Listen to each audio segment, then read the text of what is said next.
Hello, Three Creeks Church, and welcome to Three Creeks Church Online. Thanks for tuning in. We're in a series called Providence. We're going through the story of Esther and seeing all that God was doing behind the scenes. In the book of Esther, you don't see the name of God written, but you can see His hands all over it. And I hope that you enjoy this series. It's a strong conviction of our church that this video doesn't become a replacement for being at church on Sunday morning. So if you're outside of the greater Columbus area and you're tuning in, we're glad that you are. We hope that it helps you, but we don't want it to replace you getting connected to a local church where you're at. And if you're part of the Three Creeks family, we understand there's reasons that you miss church. You're out of town, somebody's sick. We get that. We're providing this for you because of that, but we don't want this to become a habit and a replacement for being together on Sunday morning. If you believe in our vision to help people to find and to follow God, we would love to invite you to give financially to our church. The details are here on the screen. You can do it online, on your phone, a number of different ways that you can do that. And for those of you that do give, we just want to say thank you for helping us accomplish our vision. Here we go. We're in Providence, the story of Esther.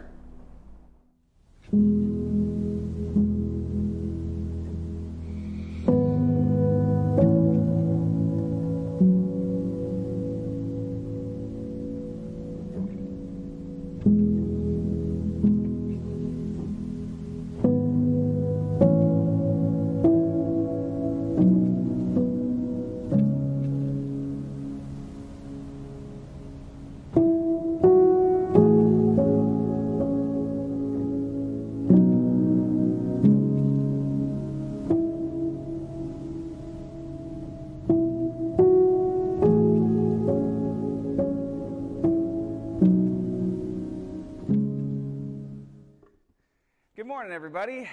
My name is Joel, and I get to be the pastor here at Three Creeks. And if you are a regular, what's up? Welcome back. And if you're new, we just want to say welcome. We get real excited when we see some new faces around here because we're on a mission, like they said, to help people to find and follow God. And so wherever you're at on that spiritual journey, if you've been to church 1,000 times or this is your first time, we just want to say hi and welcome. We're glad that you are here. Like Morgan just said, we are in week 3 of a series in the book of Esther. And I have personally enjoyed weeks 1 and 2. I hope that if you've been here, I hope that you've enjoyed them. If you haven't been here, you can listen to it or watch it on all the things, all the ways that you listen and watch things. And this has been a really cool series. And so today, I guess in week 1, we really focused on the whole story. Last week, we focused on Esther and King Xerxes and this bold move of courage where she went into the king's throne room, essentially, and he forgave her, and she really was an instrument used by God to help serve and save her people. And today, we're going to focus on 2 more obscure characters in the story of Esther. Let me just read you a couple things a couple verses from the Bible. See if you can catch a theme. Solomon wrote in Proverbs that pride ends in humiliation, while humility brings honor. And then Peter, a couple hundred years later, Jesus' closest disciple, he wrote in 1 Peter, he said, "Humble yourselves under the mighty power of God, and at the right time God will lift you up in honor."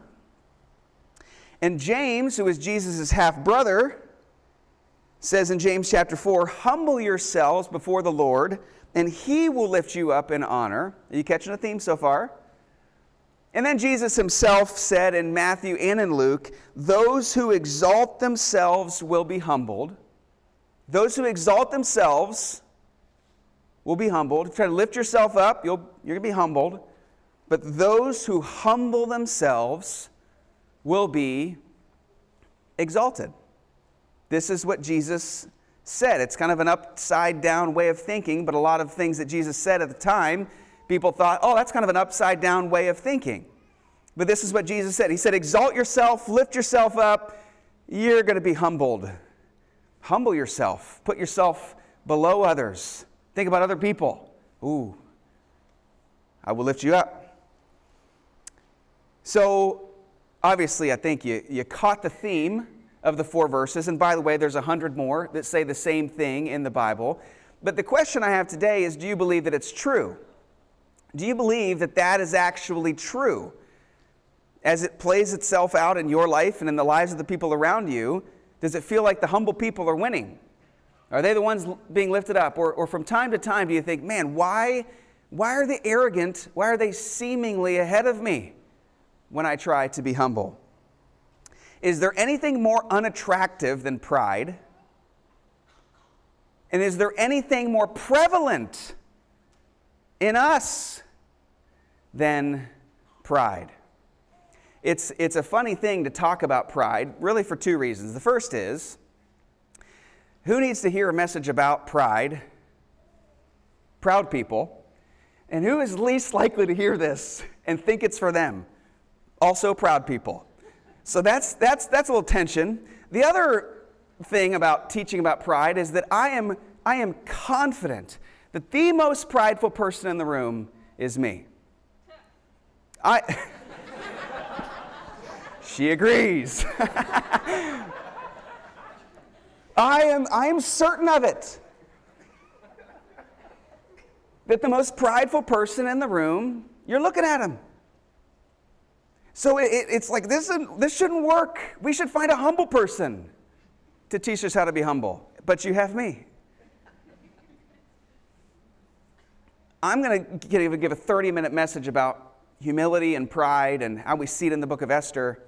And I think maybe once or twice you might have this moment of like, oh man, maybe there is that pride in my life too. I've had a whole week to think about how prideful I am. The list is in the hundreds of thoughts that I've had that I'm like, man, that's because of pride in my life. And so despite the fact that you are proud and may not hear this, and despite the fact that I'm prouder than you and I'm the one talking, I'm going to trust that maybe God will move through the book of Esther and that we all could maybe identify some areas in our life where like, that is motivated by pride. And that we together could be humble, and then when God wants to, that He could be the one that lifts us up, and we don't got to keep lifting ourselves up. Y'all good with that? Let's go to Esther chapter 3. And I'm going to set the stage. And while you're making your way there, I want to quote C.S. Lewis, who I'm going to quote him a couple times because he writes about pride unlike anyone else. Let me quote what C.S. Lewis says about pride. There is one vice. There's one vice of which no person in the world is free. And it's pride.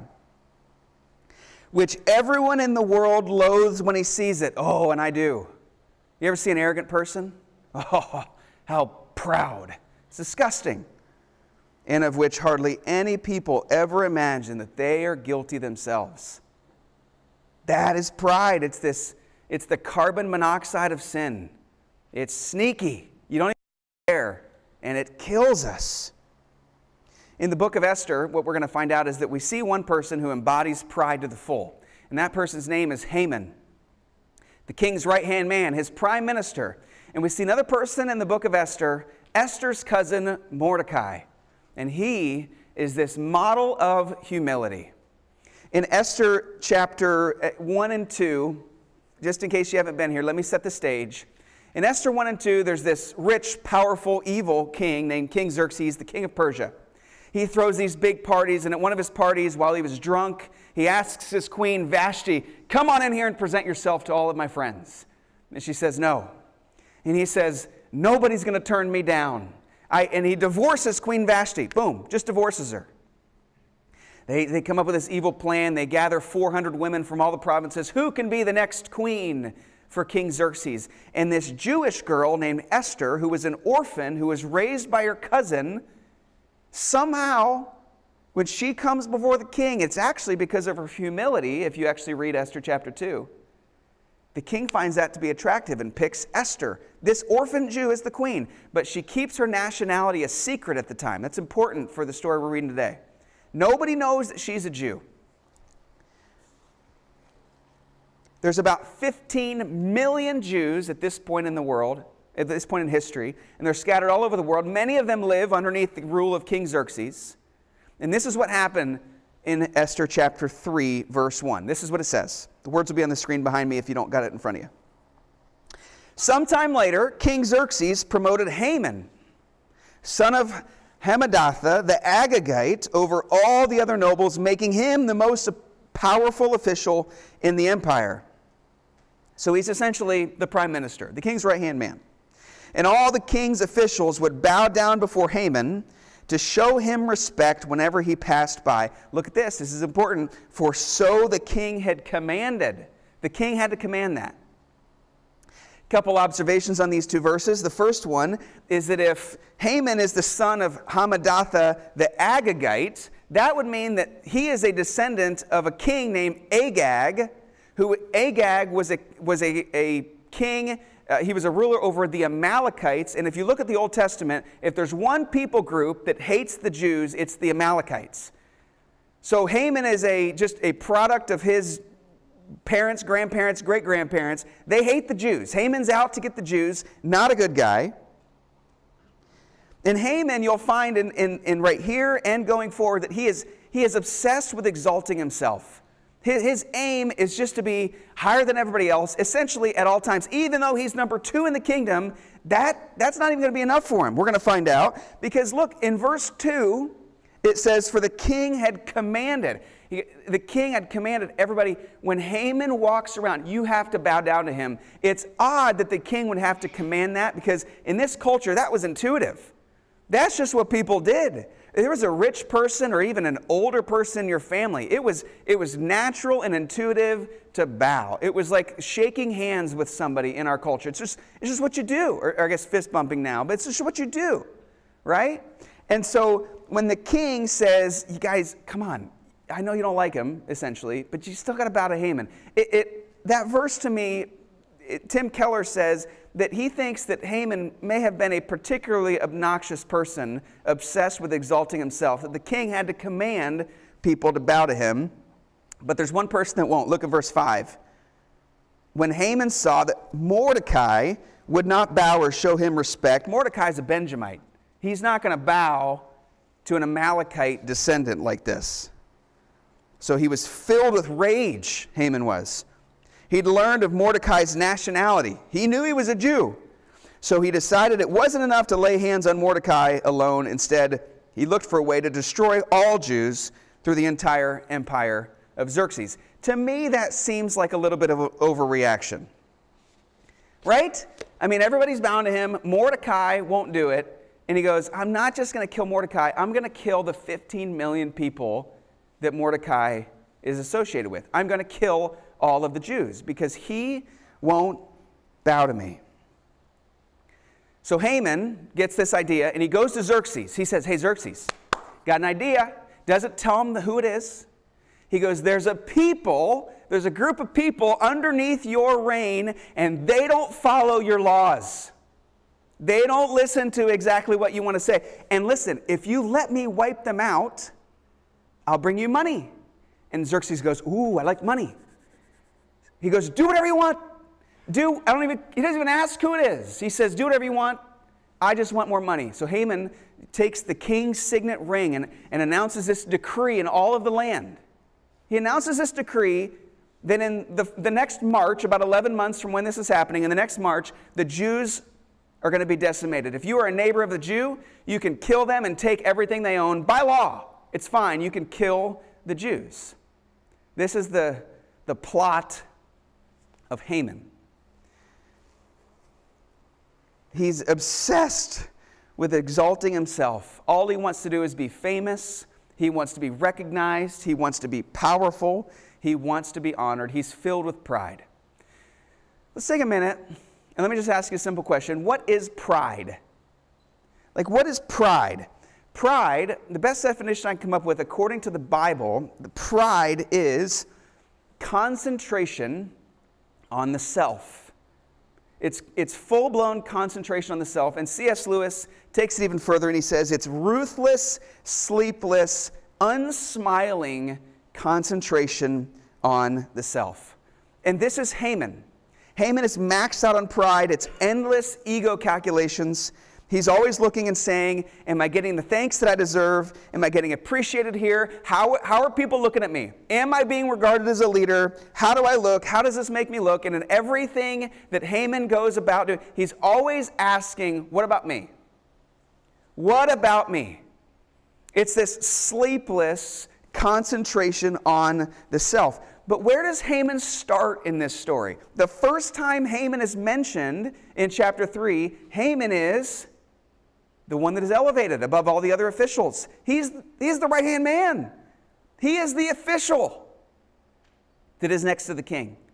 And what's interesting, the last verse of chapter 2, I don't have it up here, but let me tell you about it. In the last verse of chapter 3, when the decree goes out that all the Jews, you're allowed to kill them, that we're going to decimate the Jews, what Haman and King Xerxes do, it says that while chaos went through Susa and people were unable to comprehend even what this decree was going to mean, it says that King Xerxes and Haman went to the top of the palace, relaxed, and had a drink. That's what they did. These guys are filled with pride and concentration on the self. Okay, so that's Haman. Now let me tell you about Mordecai. Mordecai, he's not at the top, he's at the bottom. He's a guard at the king's gate. And in order to tell you what happens in chapters 5 and 6, let me tell you what happened in chapter 2. And I don't have it up here, but you got to understand this part. So right when Esther became the queen, Mordecai was this guard at the gate, and he heard two of the king's servants plotting to kill King Xerxes. He discovered this assassination plot. And so Mordecai, having been there and heard this plot, told it to Esther. Esther told it to the other officials. They did some underground work and they found out, oh, the plot's real. They find these two guys that had this plot to kill Xerxes, and they kill these two guys. But Mordecai, at that time, even though he was the one that kind of exposed the plot, gets no affirmation, no recognition, no honor. It's just kind of like the guy, the forgotten middleman, essentially. Nobody thanks Mordecai for what he did. And when Haman releases that plan, all the Jews, you can kill them, Mordecai goes even further down. I mean, he is, look what it says. This is chapter 4, verse 1. It says, when Mordecai learned about all that had been done, he tore his clothes. He put on burlap and ashes. He went out into the city, crying with a loud and bitter wail. He went as far as the gate of the palace, for no one was allowed to enter the palace while wearing clothes of mourning. So just pause for a minute and think about where these two guys are at. Haman is at the top, and he's full of pride. Mordecai is at his most humble moment in all of his life. He's not in the palace. He's outside the palace. They won't even let him into the palace, and he's wearing burlap and ashes. And Haman is in a robe on top of the tower, having a drink with the king, with really no concern of anybody else. There couldn't be more opposite in this moment. There couldn't be, if I were to say, hey, which one of these guys at the moment is exalted, you would say Haman. Which guy has been humbled, you would say Mordecai. But remember what Jesus said? He said, try to exalt yourself. You can be humbled. Try to humble yourself. I will lift you up. So Mordecai's out of the gate, or outside the gate. He's got burlap and ashes all on his body. And he says, Esther, you're the queen. You got to go in there. You got to help us. Esther's scared at first. Mordecai goes, no, you got to go in there and help us. And she goes, okay, I'll go in. And she goes into the king. She says, if I perish, I'll perish. She goes into the king, and the king extends this golden scepter that says, yes, you're allowed to meet with me right now. Talk about an ego trip. But the king's nice, and the king says, what do you want, Esther? Anything for you, Esther. I love you, Esther. Esther says, come over to my house for a banquet. The king says, okay, just me? She goes, no, we need a third wheel. Bring Haman. So it's the king and Haman, and they come over to Esther's house that night for a banquet. And they're sitting there, and the king says, Esther, what do you want? Anything. I love you. You make your request. We're here for you. And Esther says, I want you to come back tomorrow night for another banquet. And the king goes, oh, okay. I mean, that doesn't make a lot of sense to me. It's kind of like throw pillows. It's like, But okay, we can do throw pillows. We can do another banquet. So it's pretty good. And so the king says, all right, we'll come back. She goes, and Haman. We need Haman. The king says, okay. So look at what Haman does. Look at what this prideful, arrogant, self-centered person does. Haman was a happy man as he left the banquet, but when he saw Mordecai sitting at the palace gate, not standing up or trembling nervously before him, Haman became furious. However, he restrained himself and went on home.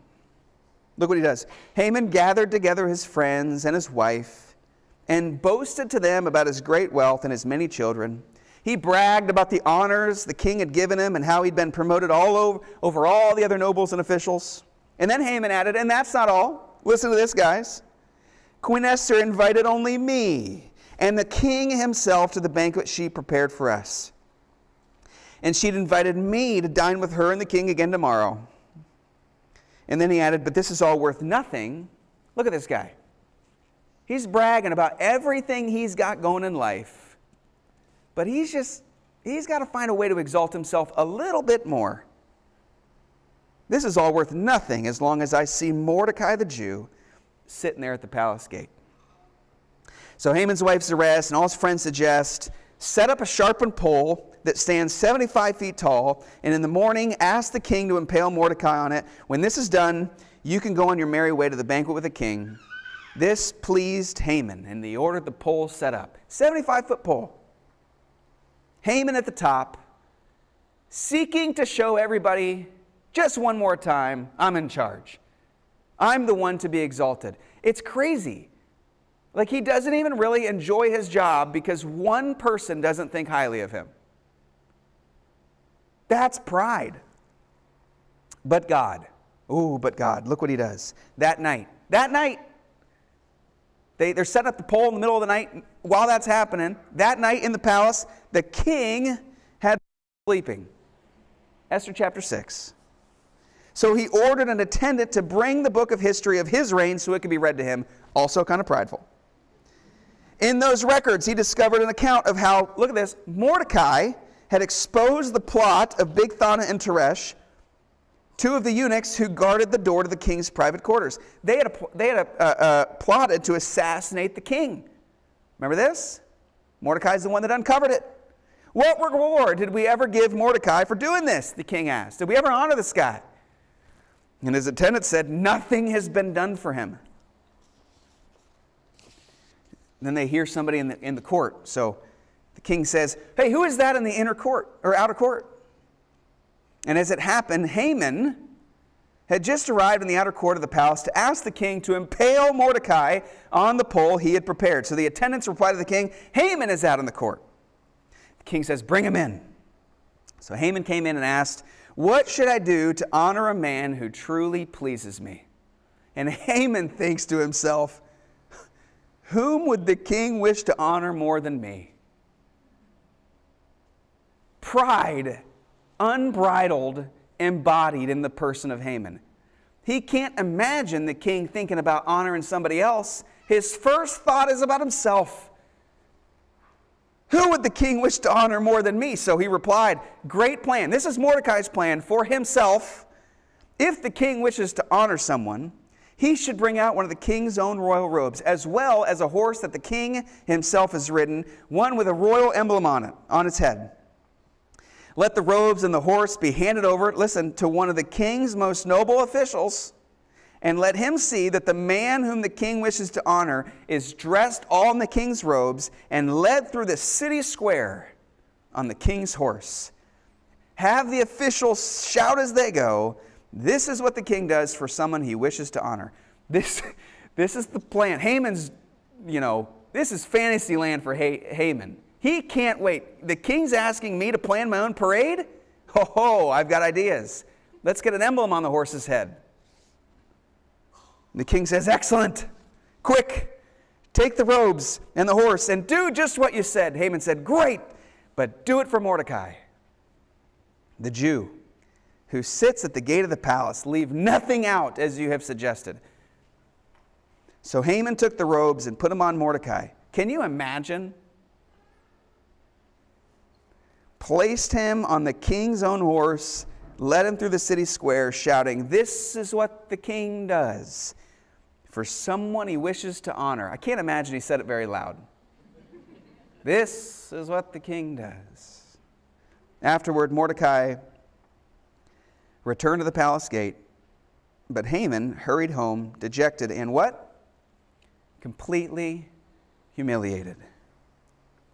Haman starts at the top, obsessed with exalting himself, totally concentrated on his own self, completely humiliated. Mordecai started in a burlap sack with ashes on his head, and he's riding on the king's horse.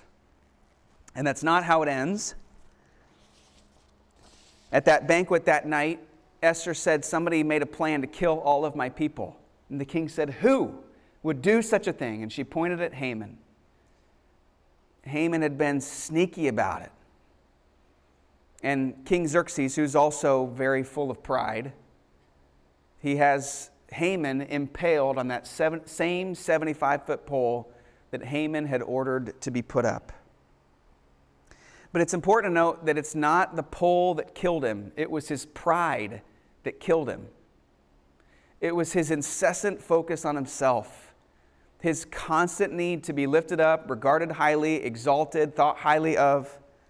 All he could think about was himself. And this pride, it just made him a full-blown fool. I mean, Haman is an idiot. And it was his pride that made him an idiot. He was overwhelmed with concentration on the self. And the verse proves itself to be true, that God doesn't ignore the proud, doesn't overlook the proud. He opposes the proud.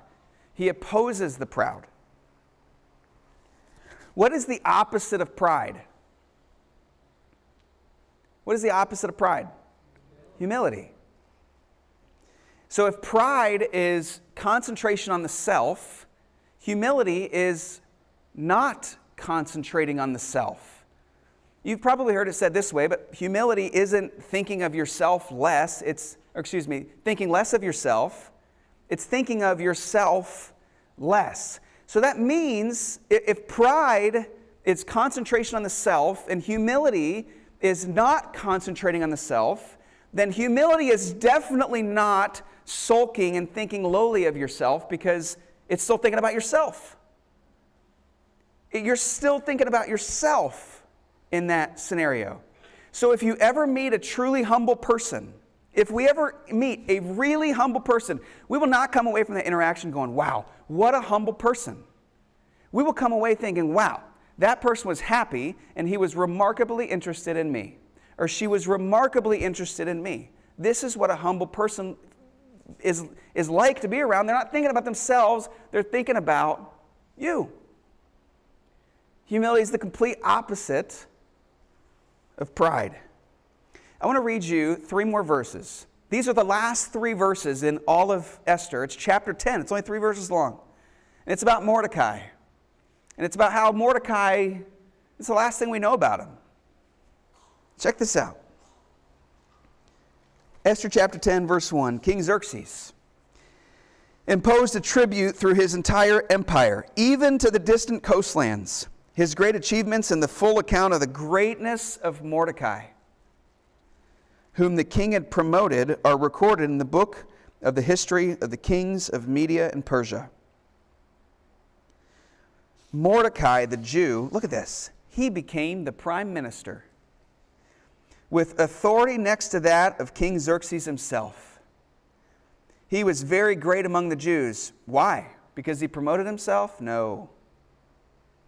They held him in high esteem because he continued to work for the good of his people and to speak up for the welfare of all of their descendants. The theme of Mordecai's life was not, "Look at me." It was, "How can I help? Who can I serve?" And the reason he's highly esteemed and the reason that he's ultimately promoted and exalted and lifted up is because he fought for the good of others and spoke up for the welfare of his descendants. He wasn't thinking about himself all the time. He was thinking about others. This is humility. And remember what Jesus said. And remember what Solomon and Peter and James said, those who humble themselves will be exalted. You try to exalt yourself, you will be humble. And isn't it true in the story of Haman and Mordecai? Haven't the tables completely turned upside down? Because when Jesus said that, people thought, no, that's backwards. That's upside down. That's not how everybody's doing it. If you want to get ahead, you got to kind of promote yourself a little bit around here. And Jesus said, no, it works the other way. And in the story of Haman and Mordecai, you can see that it's true, that it works the other way. While the world says, exalt yourself, promote yourself, get out there, show your best stuff. The Bible says, humble yourself, think about other people first. Don't wake up, this is the message to me. So if I'm talking to me, if I'm right there, I'm going, hey, Joel, don't wake up in the morning thinking about your day and how you can be happy and you can have a good day. Don't wake up thinking about that. Don't wake up and look at your calendar, Joel, and don't wake up and just think about how you can have a good day. Wake up in the morning and go, how can Morgan have a good day? How can your kids have a good day? How can your church have a good day? How can your neighbors have a good day? Wake up and stop thinking about yourself. Stop exalting yourself. Stop thinking about Joel. Stop thinking about what people think about you. Start thinking about other people. Somebody needs to slap me more often than they slap me about this, because it just, if unchecked, it just kind of runs rampant in my life where I just concentrate on myself so much. Let me read one more C.S. Lewis quote, and then I'll give you one more kind of closing thought, something that God had kind of showed me about my own pride this week. This is what C.S. Lewis said. It's just so true. Pride, which has been the chief cause of misery in every nation and every family since the world began. Other vices, this is true, other vices may sometimes bring people together. You may find good fellowship and jokes and friendliness among drunken people or unchaste people, but pride. Pride always means enmity. It is enmity. And not only enmity between man and man, but enmity to God. So all through the Bible, over and over, God detests pride. He hates pride. He opposes the pride. Question for you. Why do you think God hates pride so much? Why is pride so high on God's list of things that He detests? Why is it such a big deal? Here's what I believe. I believe that God hates pride so much because it's what keeps us from Him. Pride is ultimately what keeps us from God, because pride is really at the root of all of our sin. But not only that, pride is what keeps us from going back to God and asking for forgiveness. So it's this 1-2 punch, and God hates it. Because of our pride, we do all of the sinful things that we do. I'll explain that in just a second. But then it stops us from going back to God and saying, I'm sorry for that. In our own pride, we go, nah, probably not me. Not struggling with that. When we're bitter towards people, that's actually pride. Because what we're saying is, I would never do anything like that. And when we're unforgiving towards people, that's actually pride. We would never do something like that. Can you believe they would do that? When we worry, that's actually pride. Because we have a plan of how things should go. And it looks as though maybe things won't go just like how I want them to go. And so we begin to worry about what's going to happen. That's actually pride. When we gossip, that's actually pride. I've never been in a gossip circle where we're elevating another person.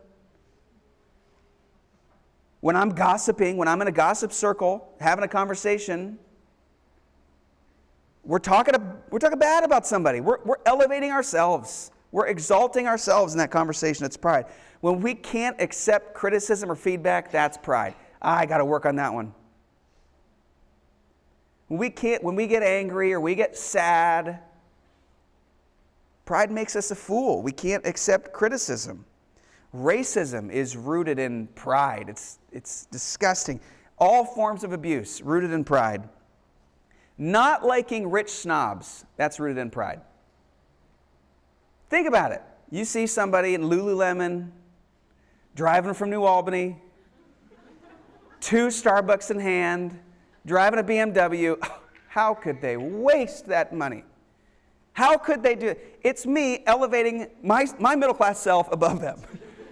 It is. It's pride. It's pride. Every relationship fight I have is pride. Got in an argument with Morgan on Thursday. Full-blown pride. I want to be right. I wanted her to say, sorry, you're right, you're awesome, thanks for showing me how wrong I was. That's what I wanted her to say. It's pride. And pride is evil, it makes us a fool, and it eventually kills us. God opposes the proud and gives grace to the humble.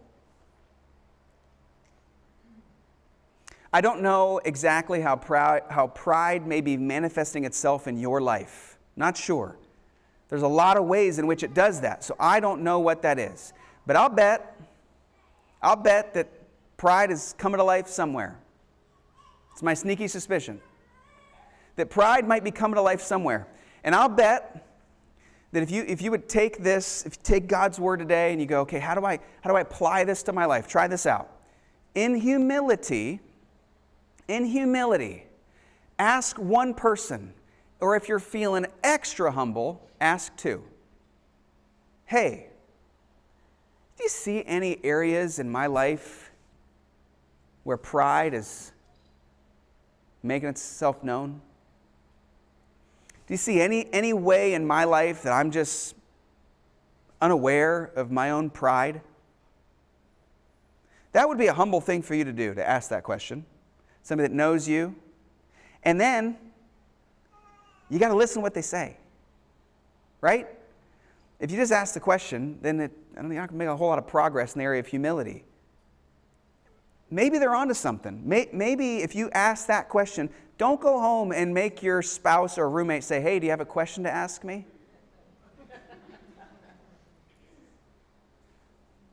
Take this. Look at Haman. Look at Mordecai. Concentration on the self, concentration on God and others.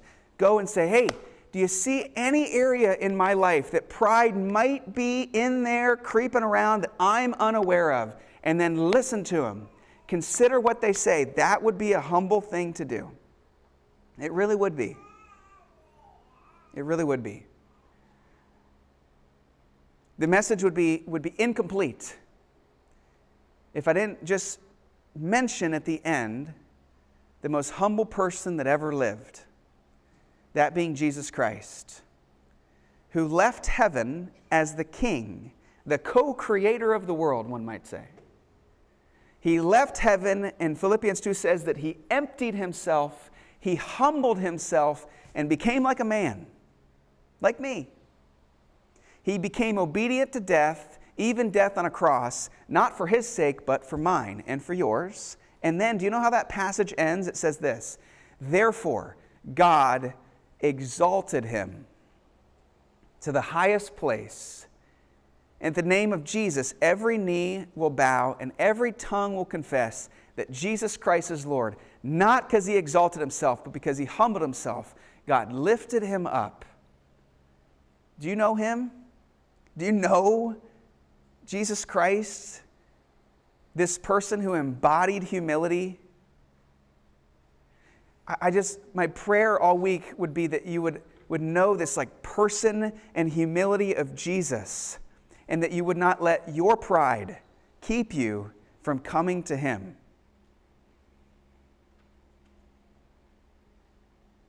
I hope that we as a church, myself the most, that we would believe in this upside down way of thinking, that he who humbles himself will be exalted, he who exalts himself will be humbled. That's how God said it works, and I believe him. And I saw it in Haman and Mordecai, and I hope you did too. Let me pray for you. Jesus, thank you for the model of humility that you showed us. I pray, God, that you would expose in me areas of pride. Because I don't want to live a prideful life, God. I want to live a life where I'm thinking about you and others, that one day somebody might say that they were happy, or that I seemed happy and that I was incredibly interested in them. I pray for the people in our church, myself included. I've got this question to ask today. Is there anything in my life? Is there any pride in my life? I am often very unable to see it in myself. I'm very quick to be able to see it in other people. But I'm unable to see it myself, God. So I admit that, and I need your help and the help of people that love me to help me to be more like you. And God, if you feel like lifting me up, I'll take it. But I just want to be humble. And I pray that over our church. In Jesus' name, amen. Hey, thanks for watching. Thanks for tuning in. If you want to get connected, if you want to know more, if you want to join a team or join a group or find out more about Three Creeks Church, to come in person, go to threecreekschurch.com. All the details are there. Thanks for tuning in. We'll see you next time.